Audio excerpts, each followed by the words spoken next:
I started getting media calls from journalists from all over the world in the middle of the night, 2, 3 in the morning. I was actually getting ready to go over to the club and work out. My wife said, hey, you need to pick up your phone because it's blowing up right now. And I knew immediately what was going on. We were aware that there was a vote being taken in Lausanne with the executive board of the IOC. Nobody had any anticipation or expectation that had anything to do with wrestling or any kind of problem with the Olympic status.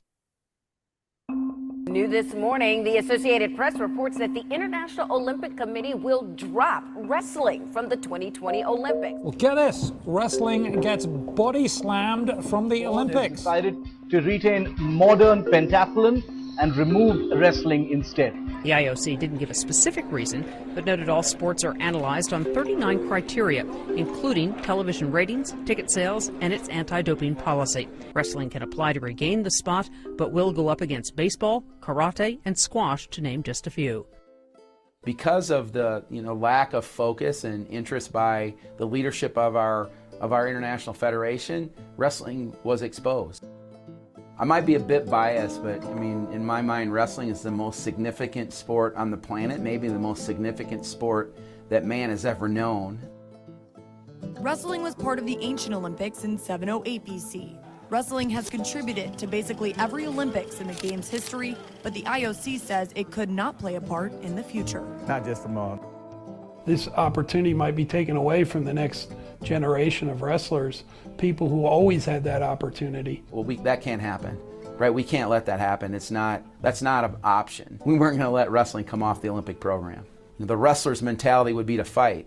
We've been dealt lemons, we got to make lemonade. We had to get organized. We needed to raise money, we needed to raise awareness, we needed to get people involved. So initially we came up with a committee called the Committee for the Preservation of Olympic Wrestling, CPOW, and we brought together all the wrestling leaders in the United States. We was able to tap Nenad Lalovic to ultimately be the president and the leader of that effort. I'm nervous, I'm anxious, of course. I have the burden on my back of 30 million wrestlers, looking at me and my team here. The big three of international wrestling have forged an unlikely alliance to pressure the IOC to keep the sport. The PR offensive includes events like this boisterous televised match at New York's Grand Central Station. It was a worldwide effort. The message that event sent to the Olympic community was staggering. I mean, these guys were able to accomplish something that 5 or 6 sitting presidents couldn't do. Wrestling's a combat sport. It's an individual one-on-one battle, right? And yet even though we were competing that way, everybody that was there, we were working together to save wrestling. We were given the last spot at the press conference. It was getting late, and finally Bob Conner said, okay, one more question. From the back of the room, a reporter waved his hand. President Lalovic, do you think it's correct and right or just that wrestling's been given just a couple of months to prepare for its ultimate fate when these other sports that you're competing with have been at it for years, literally years? And I remember, just like it was yesterday, Nenad, he tapped his chin and he pointed at the guy and he said, you know what? That's a really good question, because that's not something that our sport's thought about for the last 3,000 years. This is a make-or-break day for Olympic wrestling. It's facing elimination from the games, but today an International Olympic Committee board decides if wrestling deserves a second chance. I mean, the process was pretty clear. Each one of the sports had an opportunity to present in the general session. We had a watch party here, which included a lot of our staff, some of our top supporters here in the community, and many of our athletes. We sat in the conference room that I'm sitting in right now and watched it live. For me, I had 2 press releases I had written.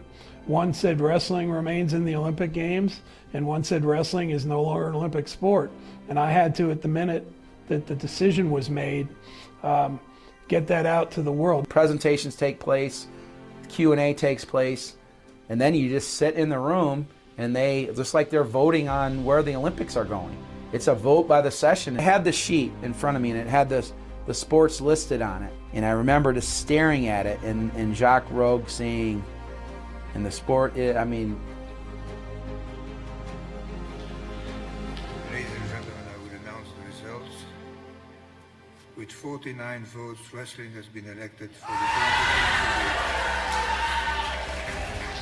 He said the sport is wrestling with however many votes, and just, yeah, we just erupted. People were crying. I was crying, and I mean, it was a really cool moment. I'll never forget it. We had athletes in the room who would not have been able to go to the Olympics if we weren't successful. There was a lot of cheering and hugging and crying, but I still had to get back on my computer, send out the press release to say, hey, wrestling was just approved to remain in the Olympic Games. When I was asked what we're doing for the 10-year anniversary, and I said, we're saving up for the 25th. I firmly believe that the sport stands at the precipice of its golden age. I mean, our sport is as relevant now as it's ever been. Women's participation is growing like wildfire. And I think specifically of Adeline Gray, who, was a medalist in the 2020 Games. It was a special time in our hearts because we weren't supposed to be there. Wrestling was forced to modernize itself during a process by which the IOC was trying to modernize the games. And along the way, we found that path. I think ultimately, saved the sport.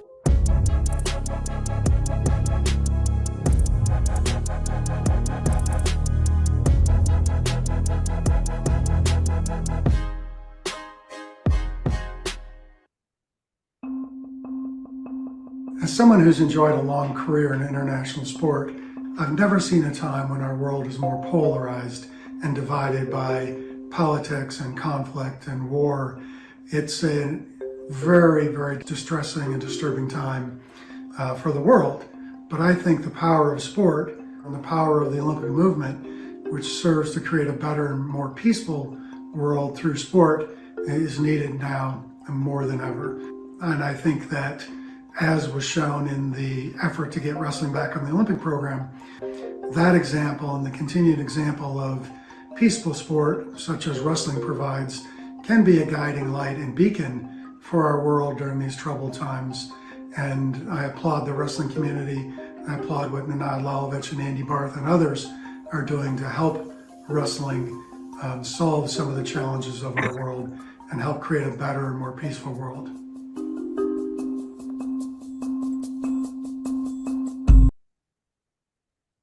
Well, thank you, our video team, for producing this excellent video. And it really felt the sentiments that everybody felt during that day. And it is such a privilege to have the key players of that movement, including President Lalovic and also Adeline Gray and Andy, on this panel today. So after watching this video, after looking at what happened 10 years ago, and many of us were watching and we're not sure whether wrestling is going to get reinstated. And so today we have this distinguished panel who are going to reflect on their experience, particularly in 2013 and onward, and also inform our audience and the community at large why wrestling is such a different sport than 10 years ago, how much it has changed, and how much we're looking forward to bring more changes that will benefit the sport. So with that, I would like to introduce our first keynote speaker is President Lalovic, who is joining us from Belgrade. I'm really appreciative, President Lalovic, that you took time for this important event. For those of you who are not aware, we are in Salt Lake City. President Lalovic is in Belgrade, and Andy is joining us from Hawaii, and Adeline is joining us from California. A global reach, truly, that we have as wrestlers and wrestling leaders. And it is such a privilege for me to introduce President Lalovic, who is also a member of the International Olympic Committee, to give the opening talk about our wrestling today and how much we've changed and what it took to change it. So President Lalovic, the program is yours. Thank you, Dr. Bakhtiari. Wrestling today is, I would say, quite different than wrestling 10 years ago.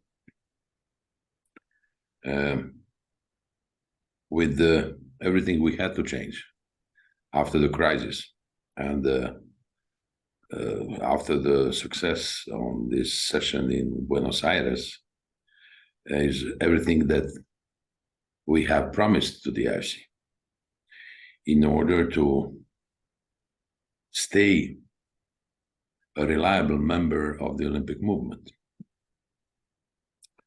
So, beside that different relationship between the two organizations,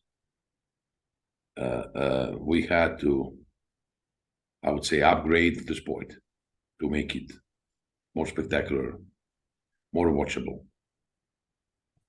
Many of you remember these strange situations in especially Greco-Roman at that time. We had to fight for the audience, and we had to introduce a lot of technology, and we had to find the way to have a new approach to all the process and organization of the competitions.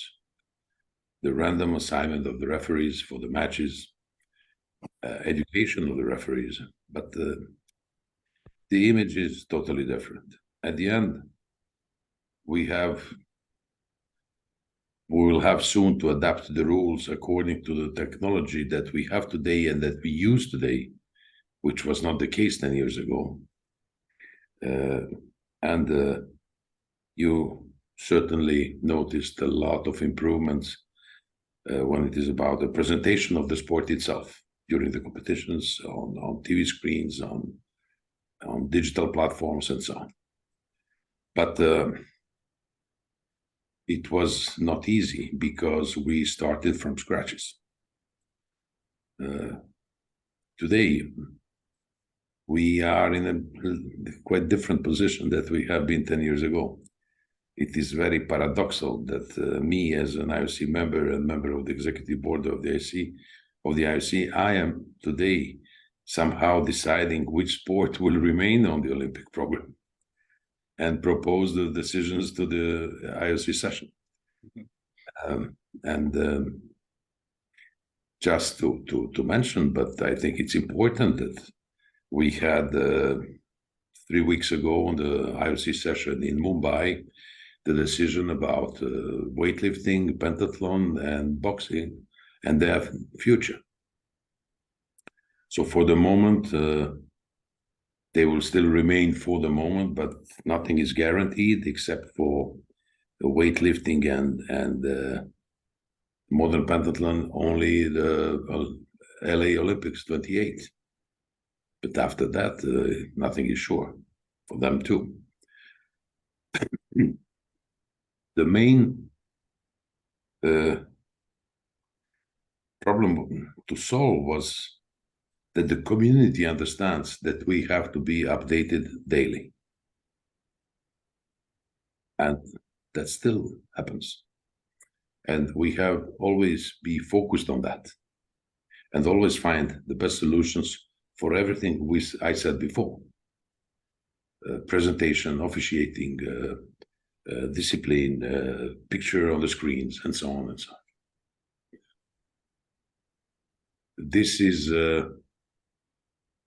This was very important to understand and then to implement, make decisions and implement. Today we are in a different position, but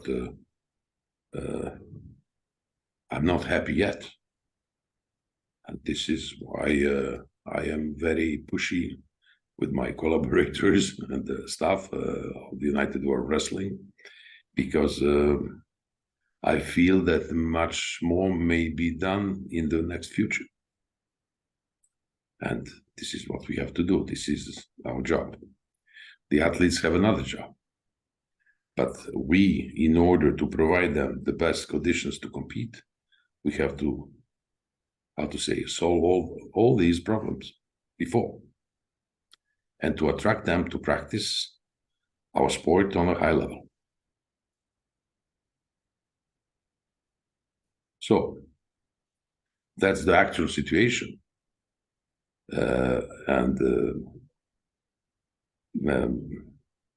We are also preparing some positive changes after the Olympic Games, but I cannot reveal them now. So, Mr. Lalovic, reflecting on the 213 and your experience and leadership, really, in terms of making the sport such a transformative sport with rules changes, with making it more attractive for audience, everything you've done, what would you say is the challenge on the part of wrestlers? Wrestlers as athletes, as people who devote their lives to get where they are. You said something very powerful in 213, that you had the burden of 30 million wrestlers on your shoulder. Today, I think we have more than that in wrestling. So what could you tell us a little bit about that aspect of wrestling, the role of wrestlers, the athletes, and how much they have been a pivotal in the movement for wrestling? When I said that 10 years ago, I was not really aware of the number of people practicing wrestling.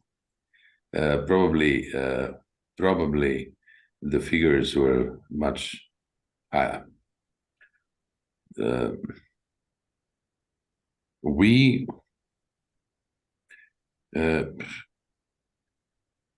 as you know, we made our wrestling family much bigger than it was in 2013 by associating many traditional wrestling styles from different parts of the world, and even some other disciplines like grappling, like we developed very much beach wrestling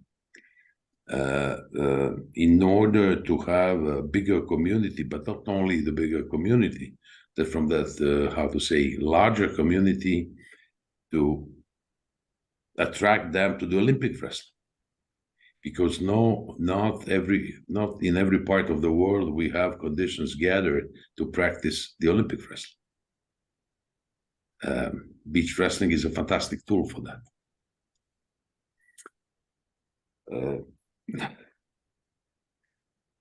I do believe that I will mention one country, India. In India, wrestling is the second sport by practice. With a 1.5 billion population, can you imagine how many wrestlers they have? They're not all competing in Olympic wrestling, but they have 3-4 local traditional wrestling styles, and some of them are very successful in Olympic wrestling. But as it is in India, it is in many countries of the Caucasus, Africa, South America, and Southeast Asia.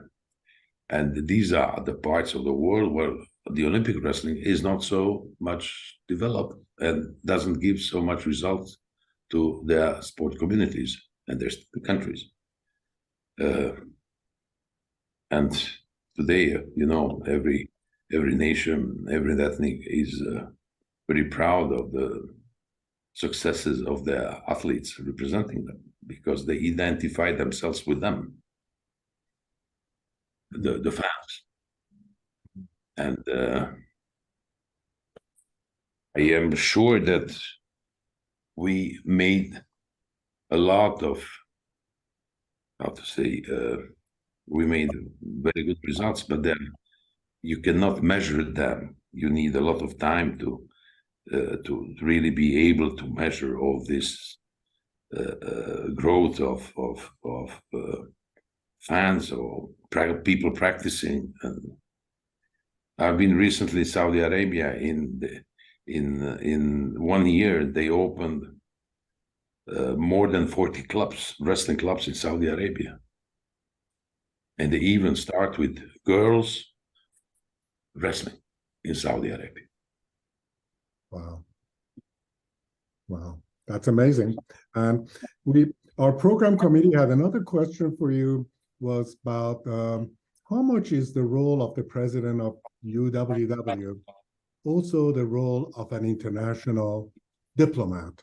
and to what extent that role involves not just talking to wrestlers, federations, but also to countries to kind of better treat their federations, to give resources to their federations. So this question was from our program committee for you, President Lalovic. When you reflecting from your experiences, to what much of your efforts and activities really has been in the international diplomacy of wrestling?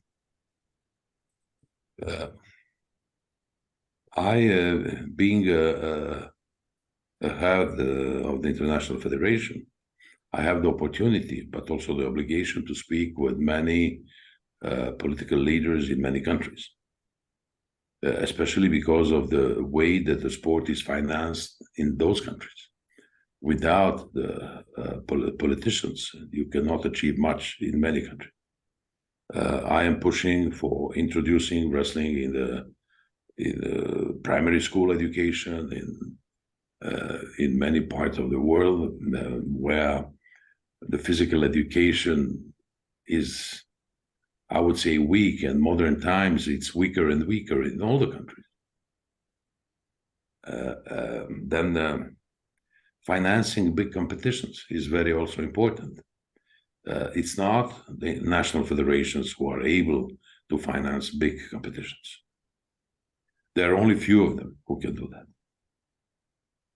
But then they need my assistance, and they need the assistance of our staff to negotiate with their authorities to explain what's going on, what is the visibility, what is the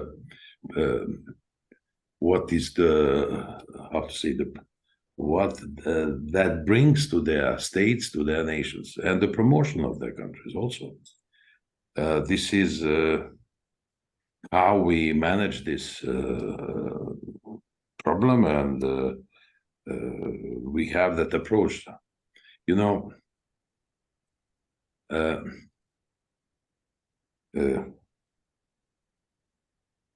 we often use the term independent. Sports should be independent from politics. Yes, of course. But often that cannot be. I am the first one who would like the sport being totally independent. But really, if you want to improve the sport, and especially your sport, sometimes you need how to say, to deal with I wouldn't say the devil, but you have to deal with different parties in order to have a result, a positive result. You know, you discovered certainly recently that we suddenly started to have competitions in countries who never organized anything in the last 50 years. But that understanding of the value of this sport and how to say, to put in place new clubs, a sport which is cheap for the large population to be practiced without a lot of investment from the governments. This is something that should be done by the International Federation because they are the top authority of one sport. But this International Federation is anyway not it's just the association of the national federations. And it has to be understood that way. We are not ruling the national federations. Practically, somehow, we should be ruled by the national federation.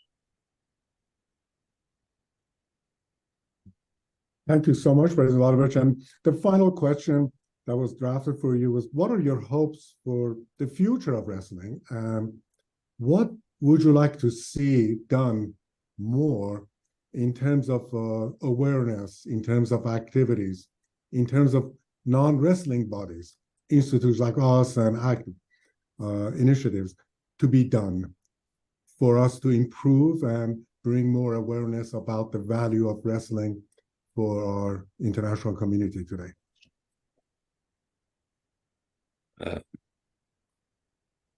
if you watch attentively our competitions, we are the sport where the behavior of the athletes on the field of play is on a very high level, comparing to some other sports. There is a lot of respect between athletes from different nations. And the example from the last World Championships in Belgrade, where in the middle of the championship started a war between Azerbaijan and Armenia.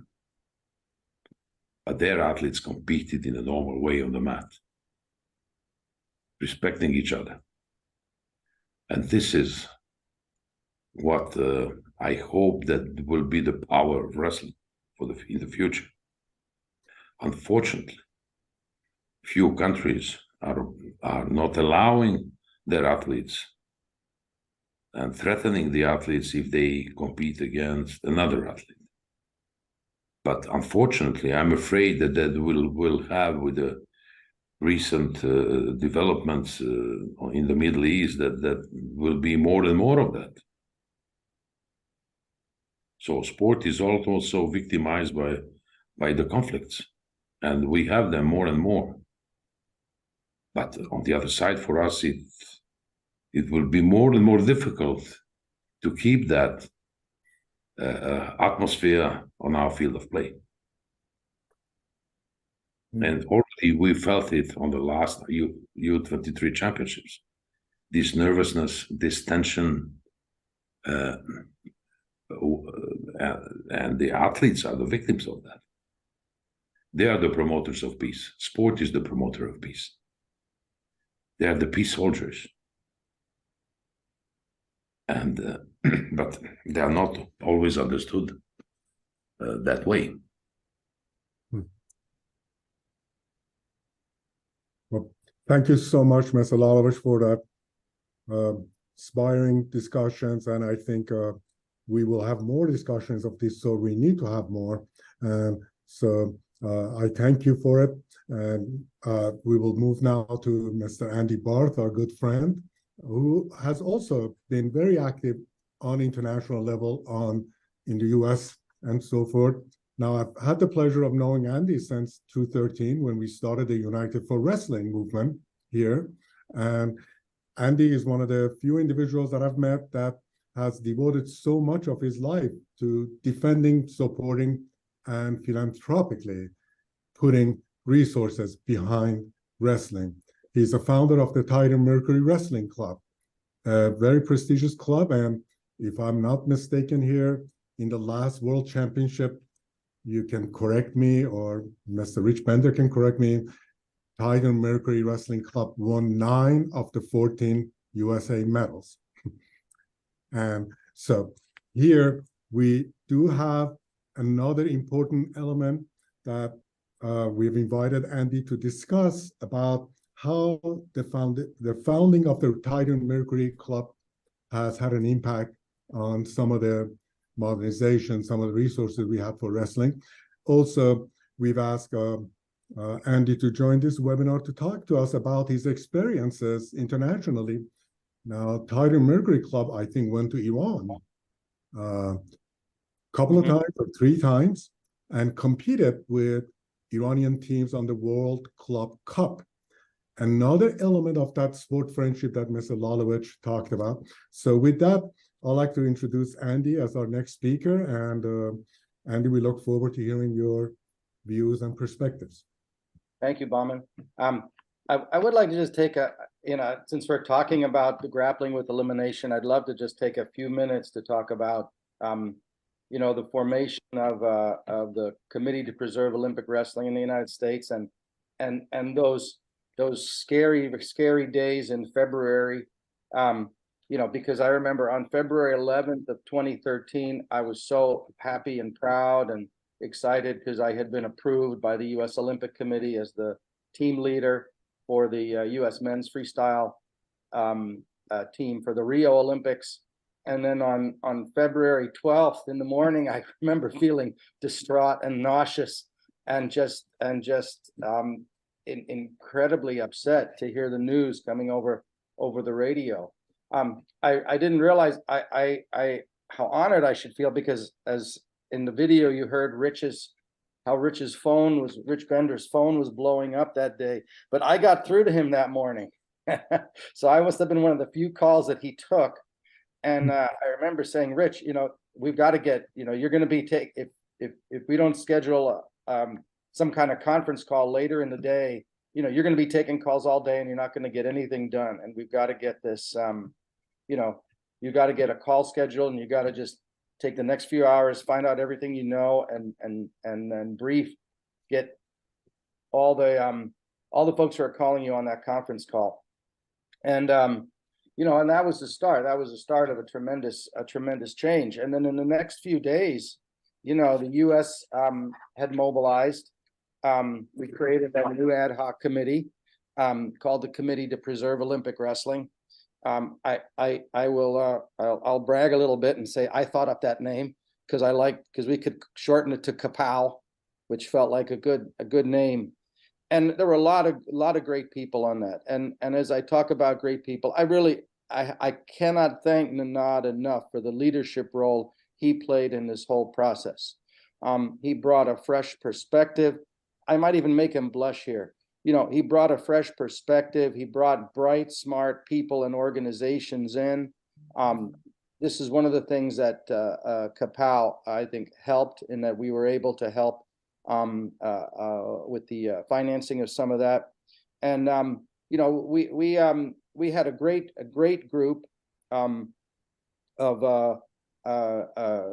USA Wrestling officials, distinguished wrestlers, Dan Gable, Bruce Baumgartner, John Smith, other business people like Mike Novogratz and John Barth. Bill and Jim Shear were leaders there. It was a very effective effort. In total, CPOW in that year, 2013, we raised $1.3 million for the effort. And so it was a very, it also helped in creating a lot of organization. I think, wrestlers will always, as Rich mentioned in the video, wrestlers always will fight and struggle to the bitter end. And I think we felt that we knew that it was going to be a very difficult effort, but we felt that we had to put out the maximum level of energy in every way possible. Any poll that came out, we were organized to respond as a wrestling community. We had wonderful events. Shortly after the announcement, there was a World Cup, men's freestyle World Cup being held in Iran. And from that, we were able to organize the presence of the Iranian team in New York City for that Rumble on the Rails, that Beat the Streets event in New York, which was, I think, very effective. As I don't think it's a shock to say, it's very rare that you could get Russia, Iran, and the United States at any point in time to agree on something and to work so effectively together. And of course, that's another kudo to Nenad for having the leadership to be able to work with such strong organizations around the world. CPOW played that effective role along with the other nations. And it's a real honor and a pleasure to have been a part of that effort. The Titan Mercury Wrestling Club started just around that time, just shortly before that. You've asked in the past, I think, what role do the clubs play? So for athletes in the U.S., and I apologize if I bore some of my colleagues who aren't in the U.S., but there's no government support for athletes in the United States. The U.S. Olympic Committee is also privately funded. They do provide some support. USA Wrestling provides support. For college athletes, many of them are still wrestling and competing on scholarship, but that's not something that was available to women until very, very recently. And I'm very excited that women's wrestling is growing and is now classified as an emerging sport for colleges in the United States, and I'm hoping it will get to the full status very soon. So then there are regional training centers which provide some support, and then the clubs come in with support, providing most of the budget for a lot of the athletes' travel and attendance, providing some stipends and bonuses. So the U.S. wrestlers who are making a living early on from wrestling are doing it by cobbling all four of these efforts together. Now today there are more also sponsorships, equipment sponsorships, and other methods of earning income as well. So it's the clubs are a key piece. I'd originally started Titan Mercury as it was going to be a youth development club, but when one of the other clubs, our good friend Jim Ravenak, after 10 or 12 years, he had told me he was going to cease the Gator Wrestling Club. I offered to step in and support some of the athletes there that were continuing on their Olympic journeys, and it grew from there to be a very big effort in the United States to supporting wrestlers. So that's kind of how we got started there. I don't want to take too much. I could give you a lot more details, but I don't think that would be as helpful. So a couple of questions that our committee had drafted for you, Andy, was that how difficult was it in 2013 to get CPOW together, or CPOW together? This was a quick time, and I think Rich mentioned that in one of his segments that the sport was given only a couple of months to get his act together to get back. And it was such a short notice.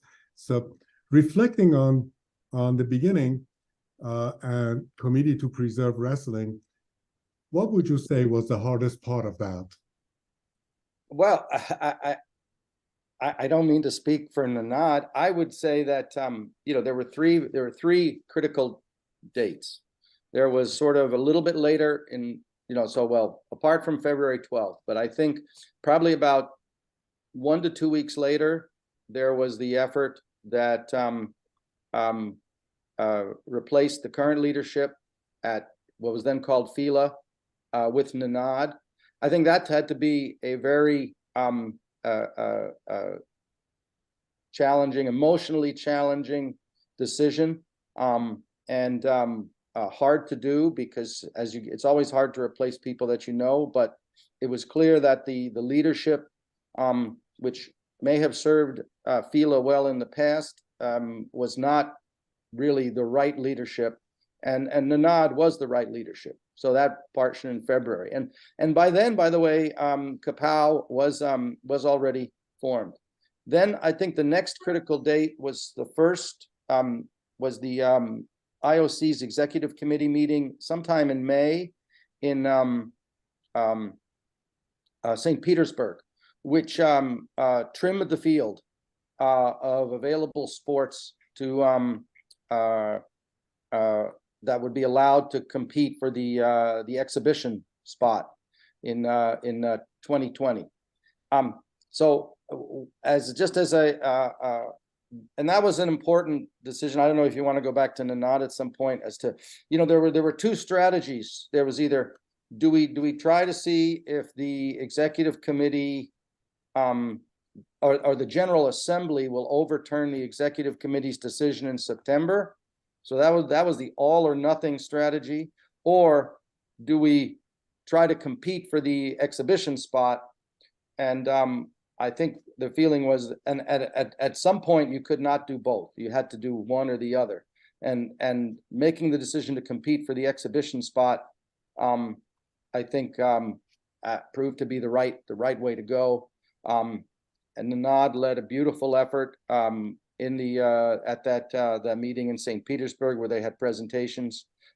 There was a great team. Nenad had put together a great team. It included Jim Scher, Carol Huynh, Lisa Legrand, Daniel Egale, wonderful wrestlers and representatives, as well as Nenad himself. And then there was the September presentation. And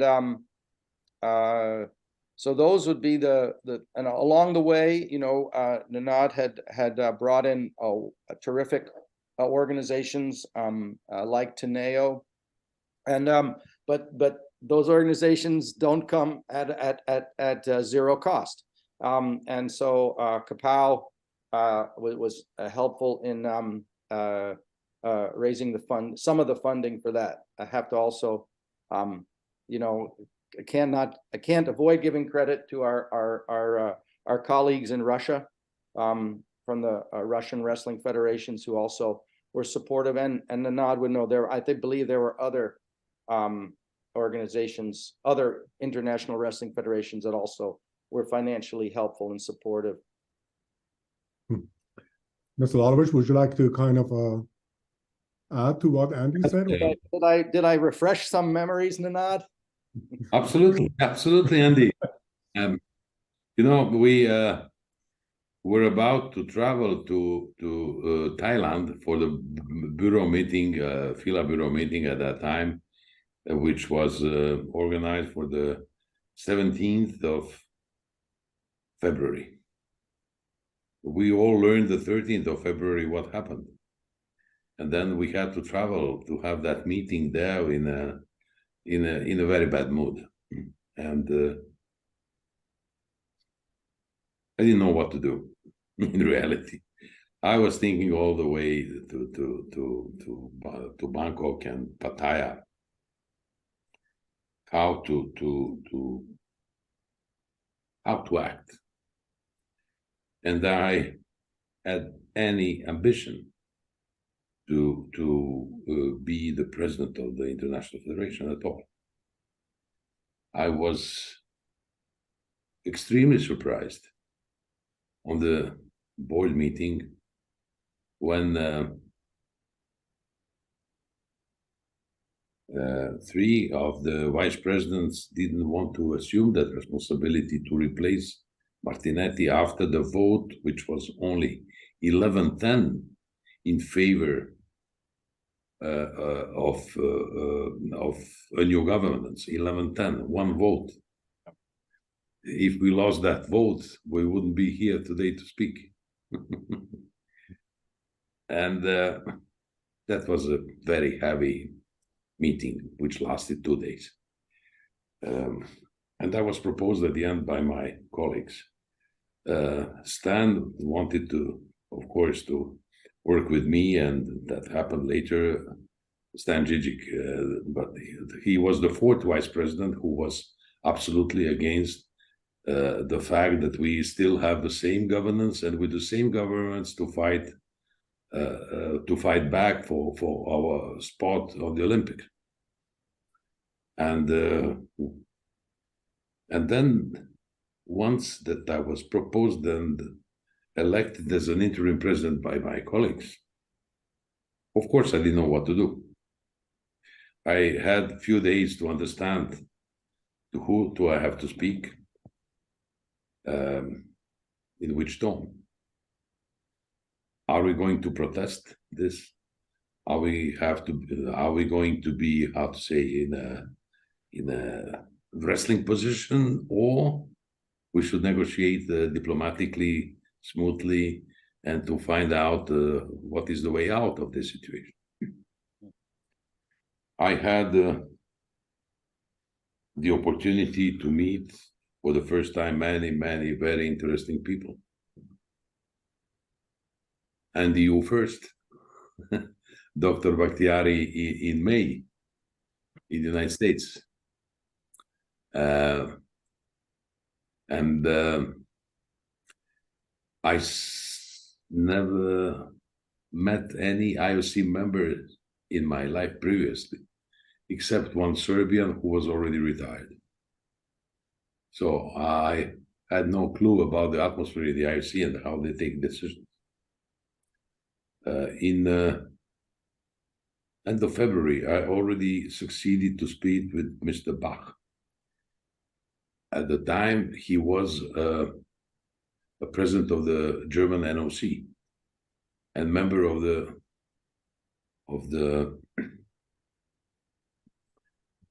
executive board of the IOC. And then finally, the 6th of March, I spoke with Jacques Rocque. And I felt their willingness to review the whole process, because we have to understand that the meeting of the IOC executive board on the 13th of February, they were not focused to exclude wrestling. It was about modern pentathlon. And there were 3 sports listed to be reviewed and eventually excluded. But everyone who came on the meeting came with the idea that it should be modern pentathlon. And some of them told me later, at some point, some of us voted against wrestling because we knew that there is no chance that wrestling would be excluded. But too many of them thought the same way. And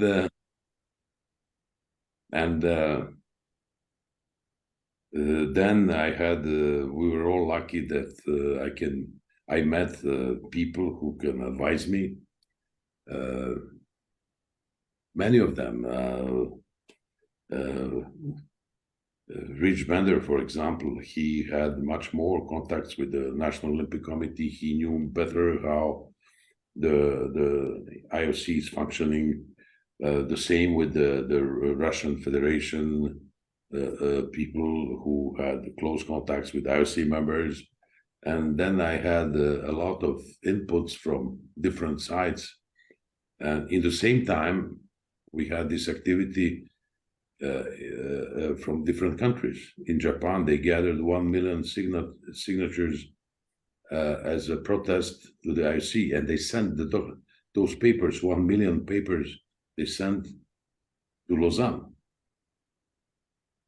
Olympic champions were sending their gold medals sending them back to the IOC, like Mr. Giordano from Bulgaria and some others. But once appointed as an interim president by the bureau, by the FILA bureau, I asked them to stop this. At first, I have to speak with the boss of the IOC to see what are the possibilities. And then practically, Jacques Rocque agreed with the director general to add wrestling as a 7th sport to compete as additional sport for Tokyo 2020. Then we had our extraordinary congress in Moscow, May 18, if I remember well. And 10 days later, there was a Sport Accord convention in St. Petersburg with the IOC Executive Board meeting, where we made our first presentation. And we were very much helped by Terence Burns and all the athletes that you already mentioned, and Jim Scher. But also there was a lot of help from Bob Condron, who was practically living in our headquarters in order to advise me and to work on communication. Then I met many other people who were involved in that how to say, campaign, I would say. And we were very easily shortlisted among 3 sports to have the possibility to present themselves at the session in Buenos Aires later in September. St. Petersburg was a very important moment. And at that time, the relations between the IOC and Russia top authorities were very good because of the coming Sochi Games. And also the head of state of Russia tried to influence as much as he could at that time the IOC, but all the leaders did it. The German parliament voted a resolution with 100% of votes for, not excluding wrestling from the Olympic Games. But we were preparing ourselves to compete with two other sports, that was squash and baseball, softball, who will be the additional sport in Tokyo 2020. Later, more than a year later, in December 14, the IOC session in Monaco practically added two sports as core sports of the Olympic Games. This was wrestling and golf. And suddenly, we are not anymore an additional sport. But softball, baseball became an additional sport later, as well as squash, who will be in LA 28, karate in Tokyo. All those who we competed against are somehow there. Not permanently, but they can demonstrate what they can do. They have the opportunity to demonstrate their sports. And we will say their future. On the other side, we have other sports who are destroying their future. And I mentioned them previously, the three of them. Yeah. And what is again paradoxical that 5 years after our crisis, I was appointed by the IOC president to be the head of the inquiry committee on boxing. And boxing is in a big trouble because they don't listen. We listened, the IOC. Yeah. We listened, and that was the key of the success. We have been humble. We understood what are our mistakes. We understood that we have first to clean our own yard before going to somebody else's home and criticize them eventually. And we did it successfully. But the problem is that you have to maintain your yard permanently.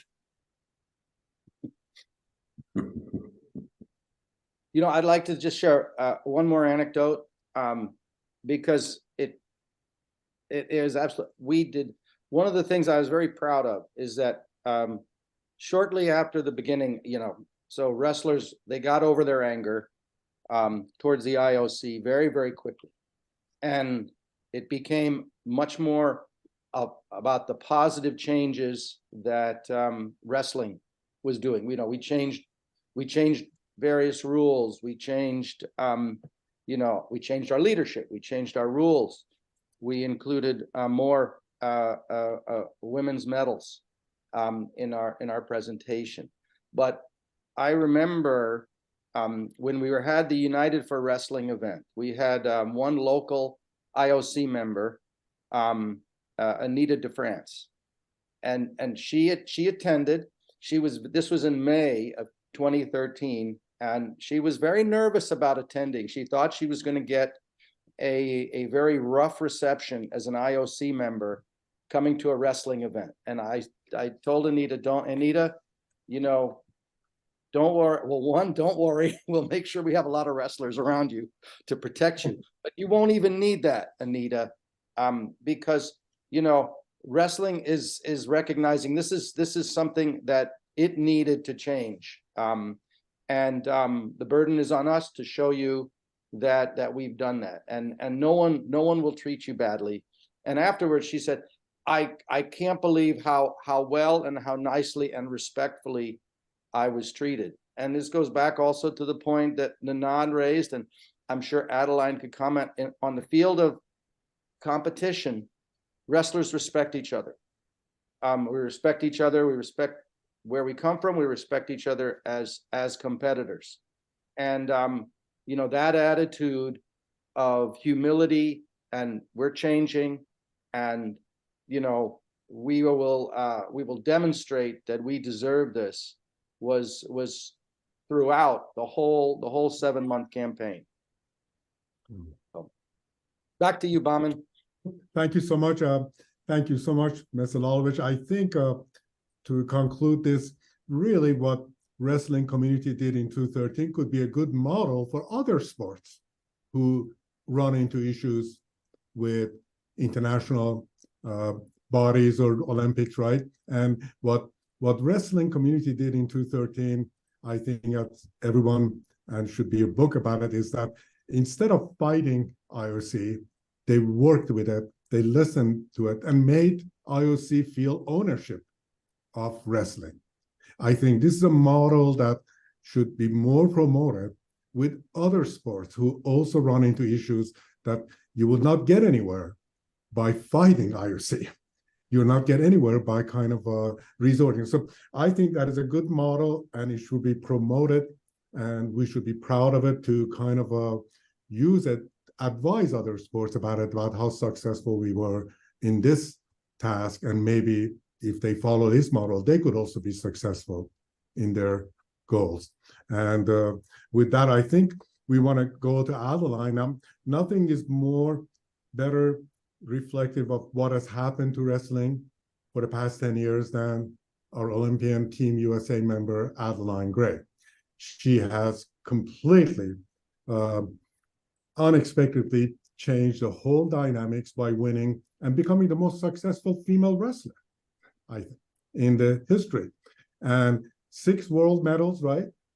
3 more. So you've won more medals and tied other USA wrestlers like Jordan Burroughs in the number of medals that you've won. And we wanted you on this program really because we wanted to show the new face of wrestling today, that women wrestling is such an important component of it. So we welcome you to this panel, Adeline, and we would love to hear your perspectives about how much wrestling has changed and what role has women wrestling has had in bringing more positive attention to wrestling. Yes, thank you. I'm so happy to be here. And I just want to first start off by thanking President Lalovic and Andy Barth for the insightful look into wrestling and the life-changing bump that we had, that our sport went through. Also, thank you to the Baskerville Institute of Sport Diplomacy for understanding the importance of sport and for believing in me as someone to deliver this message. I want to make a special note to everyone that has and will support the growth and power of women's wrestling. It's important and it's valuable to our success as a culture. My name is Adeline Gray, and I've been on Team USA national team since 2008. But truly, my career started right around that IOC decision in 2013. I remember being there with my sister. She gave me a phone call and she's like, "You need to sit down." And I sat down, she told me the news, and all of a sudden I got on my phone and my world felt like it was a little bit unstable. I had this goal and this vision of being an Olympic champion, being a world medalist, being someone who could truly make an impact in this sport. And that all became unknown, unsure, and it was a challenge to be there. And I'm very grateful for the work of the leadership that we had come in and make changes that directly affected my life. They made it possible for me to become an Olympian. They provided opportunities for women to be able to step on this mat and do something great as going to the Olympics. And it's truly special. I am a 6-time world champion, a 9-time world and Olympic medalist, and I'm on track to make my 3rd Olympic team in April for Team USA. I recently placed at my 10th World Championship and qualified Team USA a slot in the Paris for the 2024 Olympic Games. And I was 10 months postpartum from having my twins when I qualified for that most recent team. And it's been pretty special to know that that dream and that life and career that I just stated would have never happened without the leadership of President Lalovic and the support and resources that people like Andy Barth and people all over the world that I don't even know made an impact on getting wrestling back into the Olympics. But this dream and this ability to step onto this mat and the privilege it is to compete, it would be lost without the support of those people. And so it's just, it's pretty powerful to be a part of. But truly, my story starts right before that 2013 decision was made, and it was the 2012 Olympics. And the Team USA's first Olympic champion, Helen Maroulis, she hadn't won an Olympic title yet, but Helen and I sat on the sidelines in 2012 in London, and we were only allotted 4 slots as women to compete at those games. So we sent 4 women to be contested, and then there was 14 men that went. And unfortunately, Helen and I were at world weights or non-Olympic weight classes, and so we were alternates for that Olympic Games. But I think we really see that our careers and the stars that we were ready to step on that field. We were ready as a sport to have women. We had the depth. We had the ability and the talent to have more weight classes represented in 2012. And I think the IOC saw that. I think they saw that wrestling was not progressing as fast as it needed to. And our leadership was dragging their feet a little bit when it came to equality of women in sport. And so to have athletes like myself sit on the sidelines showed that we needed more opportunities for women. We had the rising stars like Helen and the Japanese women who I just countless numbers of Olympic champions and world champions that changed the face of our sport and showed that we have depth and talent and skill sets that deserve to have rights of winning world and Olympic medals and the right to compete. Even if you're not winning medals, those opportunities are valuable for women. And it's been truly special to watch the growth of women's wrestling explode from 2013 to now 2023, 10 years later, getting to see these women get better, seeing them get supported, seeing them change hearts and minds within the wrestling community and the world about what women can do as a gender with their strength and their power and their dedication to a dream as special as the Olympics.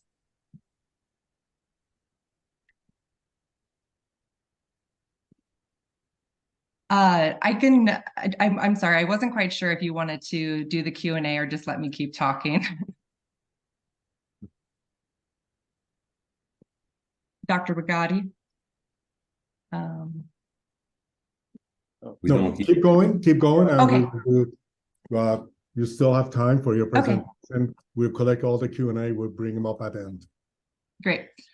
So I did have an opportunity in 2013. The IOC President Bach, and some IOC representatives came to the Olympic Training Center, and I was selected as one of the athletes to give them a tour of the training center, which is where I lived in Colorado Springs.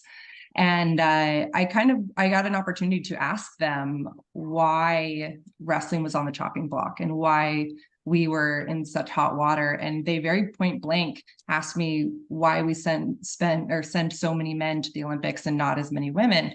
And in my eyes, we were this budding sport that was still growing and developing and getting our numbers. And they were just kind of at a loss on why we weren't progressing faster. And they saw the numbers, and I think they saw the progress that women's sports can make when you do the build it and they will come model. And so it was very cool to have that pressure from the IOC to my sport saying like, no, we want to have women have more representation in the sport. And I think that really created a position where in 2020, I was able to step on that field at a weight class that had the Olympic representation and be able to win a medal. And I think I represent kind of like what this adjustment that happened from 2013 to 2020 and allowed us to have more opportunities there.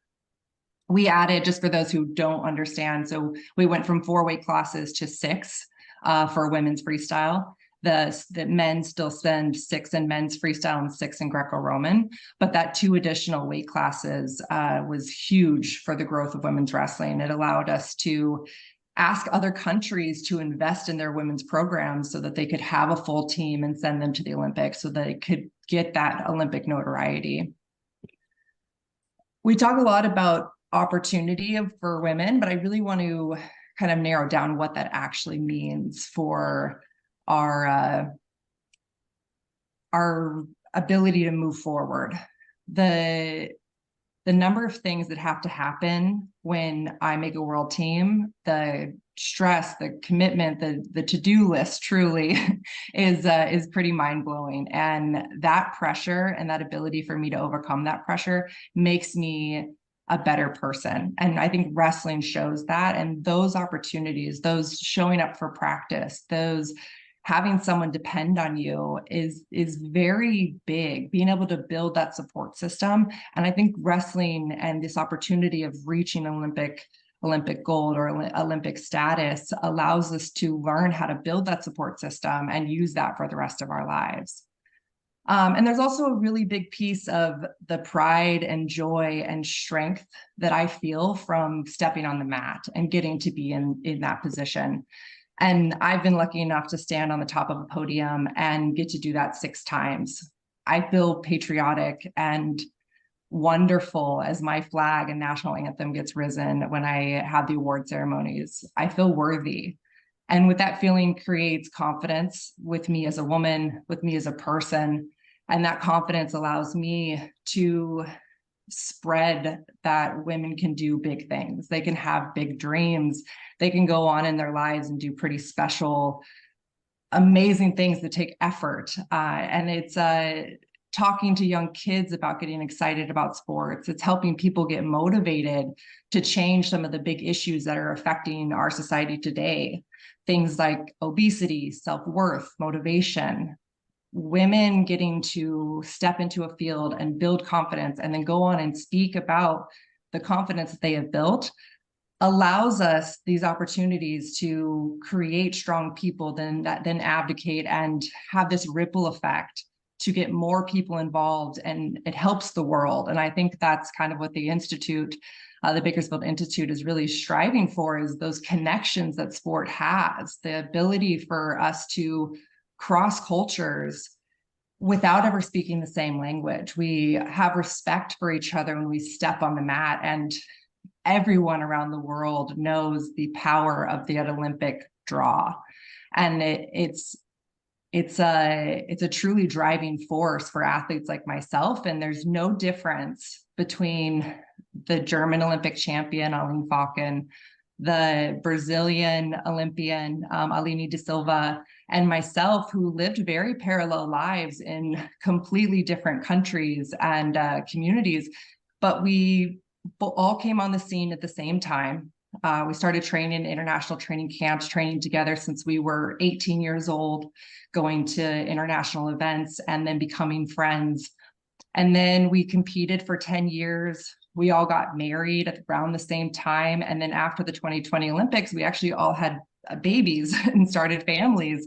And it was really cool to have this connection with these people that I've grown up with. I've had the last 10 years to build a friendship and a community, and then to share stories through something as special as motherhood has been, I mean, I can't even describe the connection that I truly feel with these people, because we lived the same worlds. We have the same, I mean, so much of our stories are similar, and we all are the same age, gave birth at the same year, and now we're raising our children in a community where people are excited about the growth and the future of our babies. And so it's been really cool to just communicate with them and to see their lives budding and see how their families are integrated into this sport. And we were actually just, my twins came with me to Serbia for the World Championships, and the differences in how people respond to babies in different countries. Like in the United States, you'd very rarely have a grown man approach my kids and tell me how cute they are. And we couldn't walk down the street without everyone just coming over and just being so excited about the kids and my family and how this was all part of the growth of our sport, and having athletes be represented not just as athletes, but as people and living our lives in this sport and allowing us to continue to grow in this sport, not just do this for a little bit in college, but I'm 32 years old and I'm a professional athlete, and I've gotten to do my undergrad and my master's And all while I've been wrestling. I got married and started my family, and you see that happen for a lot of men, and you're seeing it more often throughout the world of athletes starting their families and coming back. And so I think the age and the type of athlete that we have is slightly changed over the last 10 years to allow that growth and that community to continue to grow with us as adults through our wrestling careers. Thank you so much, Adeline. If I had just the power of issuing a decree, and I'm not as powerful as Mr. Lalovic, but I will appoint you as the ambassador for our sport today, an international ambassador. You truly have shown through achievements, hard work, and even motherhood and so forth, what it takes to be a champion.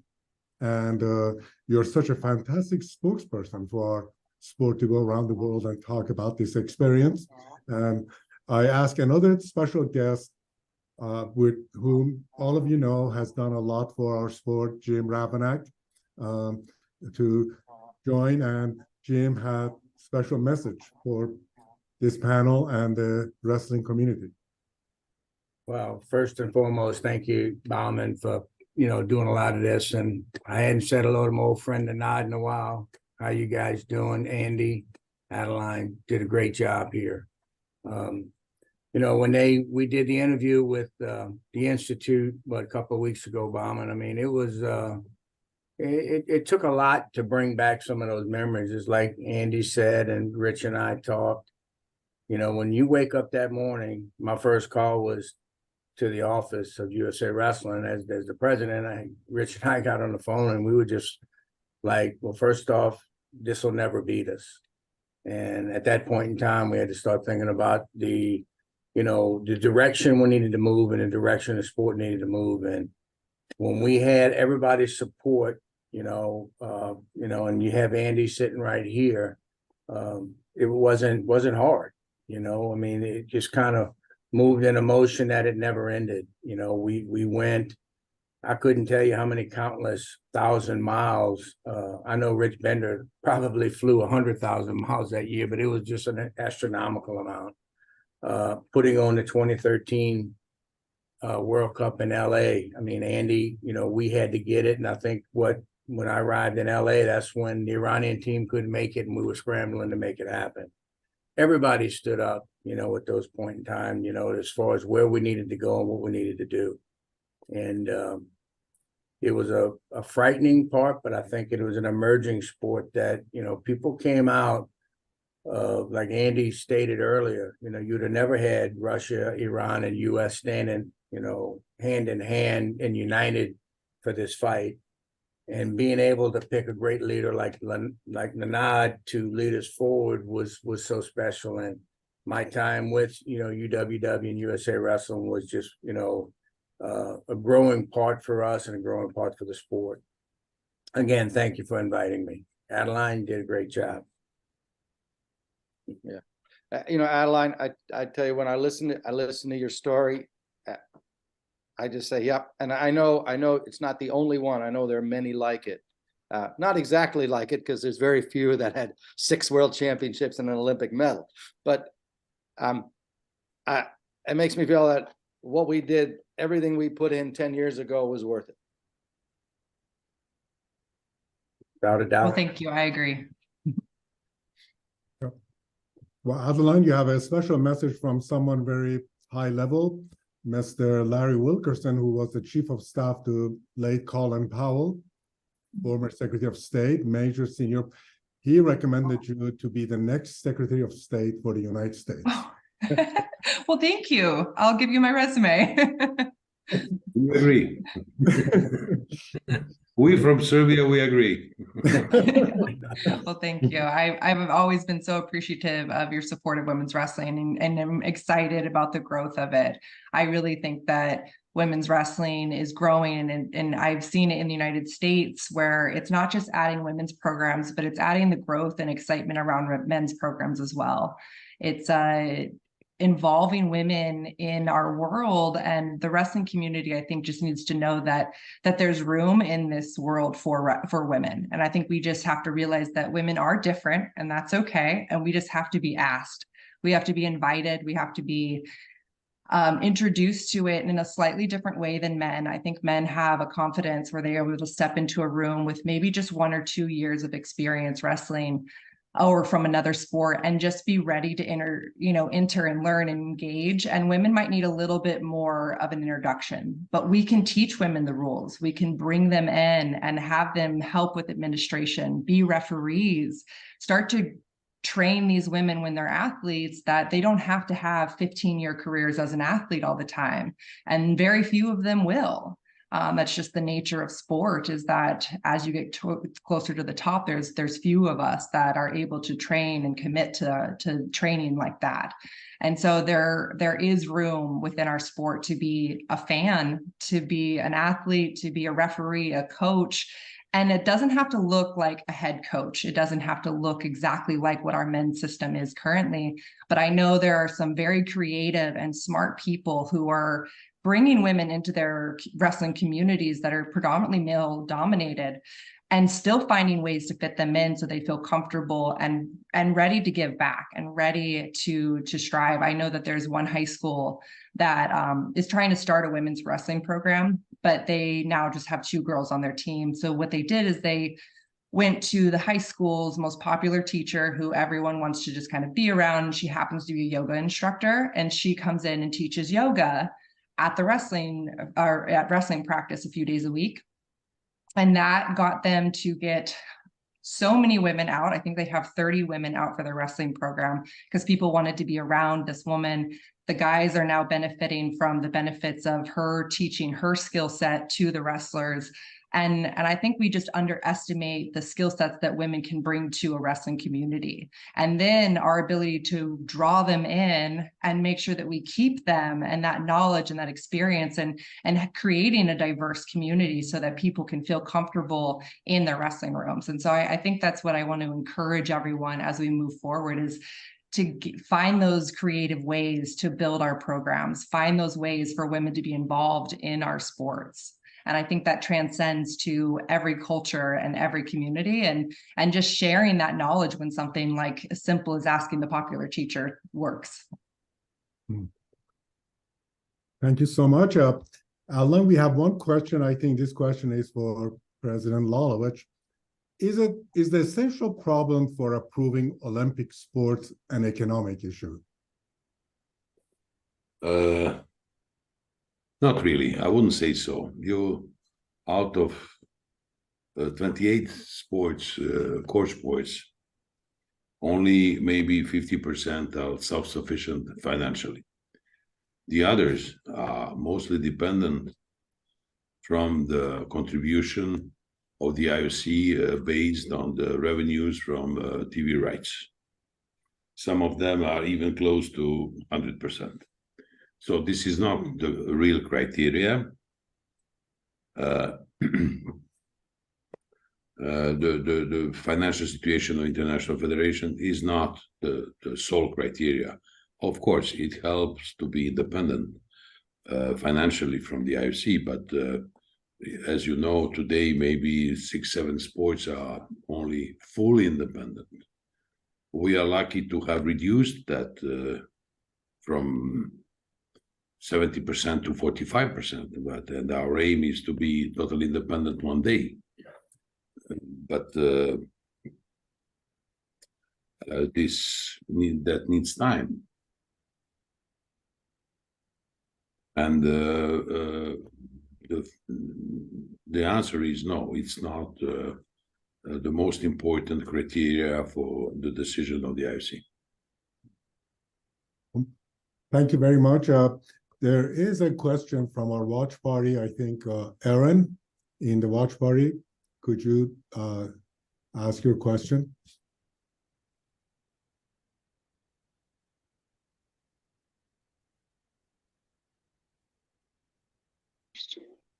I think that was the question. That was the question. The question was answered actually by the last one. My question. Yes. So there was a question for Adeline. What are your hopes for future of wrestling as a whole? how do you see the sport evolve in the next 10 years? And what would you like to see if we get together again 10 years later?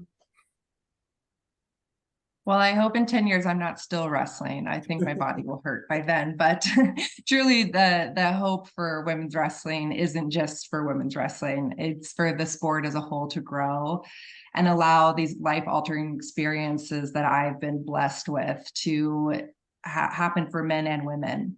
These are amazing skills that wrestling provokes, and it's kind of selfish for us to keep them just to ourselves in our community. We need to share them. These are gifts of pressure and grit and strength and equanimity and skill sets that we can take in through our entire lives. And I think just this next generation deserves to be allowed to build these skills. And I just am looking forward to more girls getting the opportunity to go to school and get an education and be on a team. I think so many of us have fond memories of making friends on their sports teams, and that's really special to be a part of. And so I look forward to more women having that opportunity, and I'm seeing it grow in the United States. And it's really amazing to watch these women build confidence and step into this world prepared with a degree, and they feel like they've gained something from this sport. Great. Another question has come in about the impact of technology, social media. I guess the question is, to what extent our community, our leadership, they all have been ready to deal with the explosion of social media as a way to promote wrestling and so forth. And I guess anybody can answer that question. So the person asking the question sees this as a challenge for all sports, and how international federations have kind of been dealing with the explosion of social media as a influence factor on sports. Mr. Lalovic? Yes, it is something that we have to deal with. I believe that we have been quite successful in this. The report from Tokyo said that wrestling was among the 10 most followed sports on the Olympic Games, which is a fantastic result. Probably not the first, maybe the 9th, 8th, 9th, 10th, but among the 10, which is a great, huge progress from London or we have improved our contracts with the different platforms, TV channels, aerial, digital, but we have introduced from the World Championships in Belgrade for the first time the pay TV, which will be possible to follow all the competitions from any part of the world where they have internet, but it's not always the case. It is extremely important, and the IOC is considering these figures very seriously. One that has much more impact on their decisions than the financial situation. That was the previous question. The visibility of the sport. That is the most important, and the governance, and also women's representation in governance. And you know, our aim is to have a total gender equality in big competitions in the future. As you know, in Dakar 26, the Youth Olympic Games, will have a perfect gender balance by having as much. We had it in Buenos Aires too, but now we will have. We changed the strategy, and for every Youth Games, we will change the disciplines. This time, we will have men and women freestyle and men and women beach wrestling, because we have to showcase the beach wrestling to the IOC. And I would say the Youth Games are the best platform for that. Unfortunately, the IOC decided recently that there will be no additional disciplines in LA 28, we were, how to say, competing to add women's beach wrestling as an additional discipline in LA, but in a joint decision with the organizers, the IOC and the organizer proposed 5 additional sports and no additional disciplines. So, but we are patient. We will wait for the next edition of the games to have this absolute gender equality, but not adding, inventing the Greco-Roman for women. We don't think it's the right way. We prefer to how to say, to promote the women's beach wrestling, which is also, how to say, more interesting for the younger fans. I think just to add to that, creating compelling content, engaging photos, videos, highlight reels of the successes of these athletes is vital to our success as a sport. We need to have this technology piece, and it's been really special to experience it as an athlete who gets to hear from young women saying, like, I saw you on TV, I now started wrestling, or I kept wrestling or kept pursuing my sport because I saw you struggle and then come back. And hearing those stories and getting to engage with the youth and with other people is about human connection. And that doesn't just happen domestically. I know internationally, Hazma, who's the Egyptian representative at my weight class, and I have been able to communicate through social media and encourage each other at our continental events and our domestic events and like each other's photos. And then she bought my baby's birthday presents at the World Championships and brought them with her. And it's just been really a cool experience to have social media and have this technology aspect be added to our sport and to be able to engage in it. And just to kind of give my 2 cents on beach wrestling, I would love to go somewhere warm. I feel like wrestling is a very special sport because you can wrestle anywhere, which usually means somewhere cold. So I'm looking forward to being able to enjoy wrestling in some warmer locations. Thank you so much, Adeline. So we have kind of reaching almost a conclusion. So we would like to ask each member to take 3 or 4 minutes concluding remarks about telling us and the community about what they would like to see more.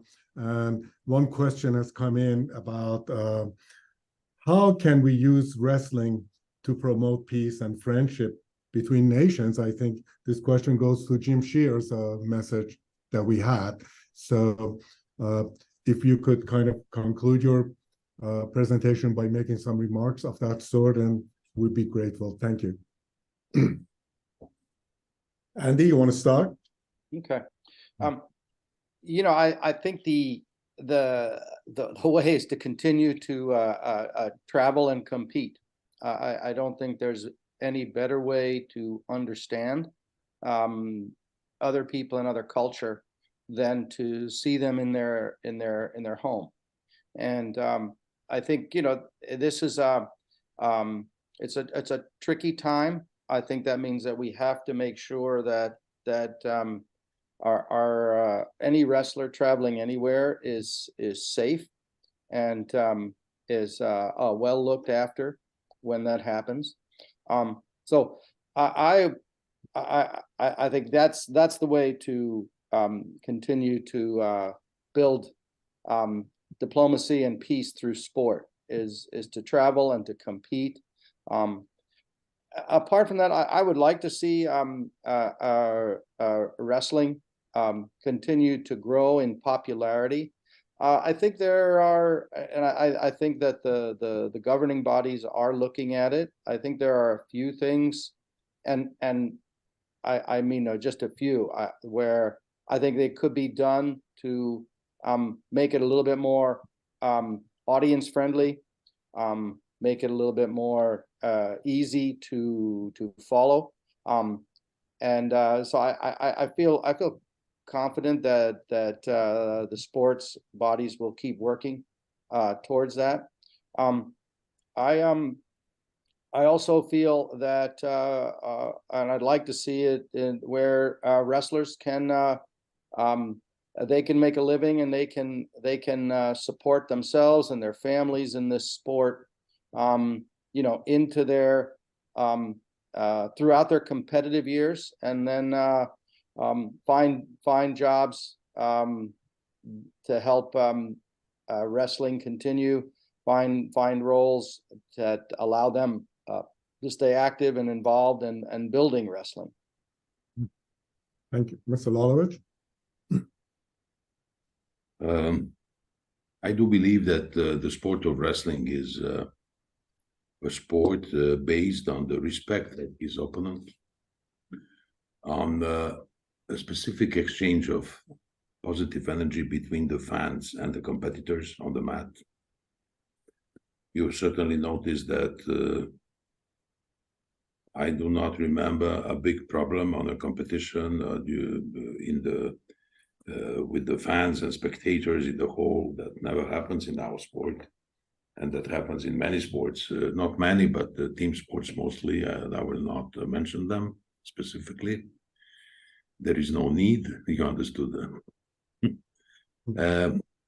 We have that positive energy, and I said many times, the world is not divided by religion, by the color of the skin, the color of the eyes, but only between good and bad people. This is the only categories that we might have. So I do believe that with our activity, we can make bad people a little bit better than they are. Unfortunately, the world is deeply divided today, and our mission becomes more and more difficult. This division today, and we are witnessing so many conflicts everywhere, leads to nothing. And everyone who has this aggressive approach is practically digging his own grave, but they have to understand that they don't understand. So, I used for the first time previously something, a soldier of peace. But that came to my mind tonight during this discussion. But really, that is what we need for the future. Not soldiers with weapons, but soldiers of peace, promoting peace by their activity, by their friendship, and understanding each other. We are all different. At the end, nobody can say that he's 100% independent. I cannot say that I'm independent from my wife and my children. There is not 100% independence that doesn't exist. But we can manage that. We can reduce that to the minimum possible, to have our own position, our own thoughts, and then to try to be a better people. And the wrestling is a fantastic tool for that. Thank you. And Jim? Kind of hard to follow that. I mean, Nenad and Andy, I mean, great responses. The biggest thing that I saw, going through the 6 Olympic Games and watching the 7th in Tokyo, was wrestlers always kept themselves up, always picked the other team up. After 2013, I think that we all learned one lesson: wrestlers can count on each other. And we saw that, going forward. And places that we go and around the world that we see different cultures, the one thing that we have to really push is keep politics out of our sport. When we do that, we become better stewards of the sport. And Bauman and I traveled to Iran, and it was a big story that was just to keep pushing it. And I think that we left it to where it was strictly a sport.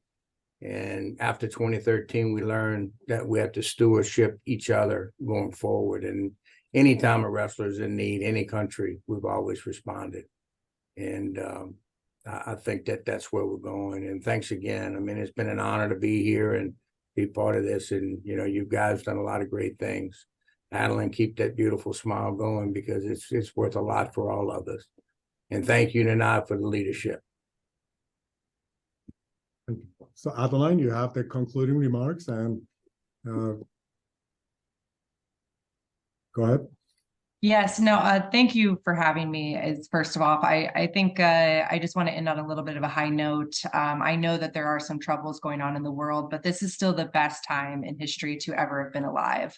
The ability for people of different genders, skin colors, different religions, this is still the most open and I've known in history for people to be able to be involved, and the equality is getting there, and we're going to continue to strive. And I think we just need to make sure that we keep our foot on the gas pedal when it comes to equal prize money, equal TV time, encouraging sponsors to get involved with women's sports and with wrestling, and making sure that people understand that this sport does have value and can be used as a tool to teach the next generation to do amazing things. And so thank you so much for having me, and thank you to the Baskerville Institute of Sport for making this possible. I think this conversation about Olympic wrestling being saved is important, and I think women played a very vital role in making sure that became a reality and became a success story. And so I feel very privileged to be here, knowing that I benefited directly from the hard work that people have put in to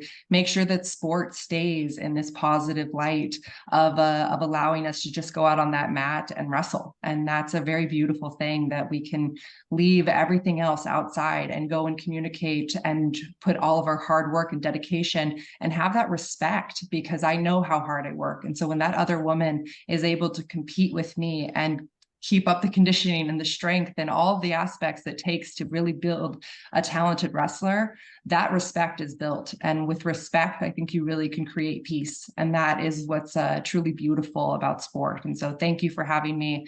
And I look forward to our next event.